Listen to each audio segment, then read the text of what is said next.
তোমার সাহস তো মন্দ না, আমি তোমার স্বামী থাকতে থাকতে তুমি আরেকটা বিয়ে করে আসলে। কেন মেয়েরা যদি 200 দিনের সংসার করতে পারে তোমরা কেন 2 ভাতারের ঘর করতে পারবে না?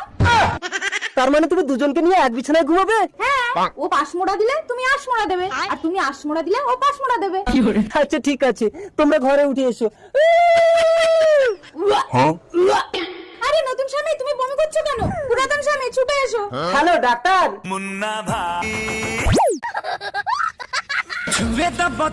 আগুরাম বাবু, আপনার স্ত্রী মা হতে চলেছে। ডাক্তারি মারাচ্ছ? পুরুষ মানুষকে চেকআপ করে মা হতে চলেছে? পুরুষ মানুষ?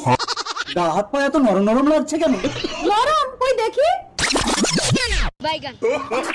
হ্যাঁ একটু মেয়ে মেয়ে লাগছে। ডাক্তার বাবু একে ছেলে করে দেওয়া যাবে? এই আমি ছেলে না মেয়ে। আমাকে পাওয়ার জন্য তোমার স্বামী আমাকে ছেলে সেজে তোমাকে বিয়ে করতে বলেছে।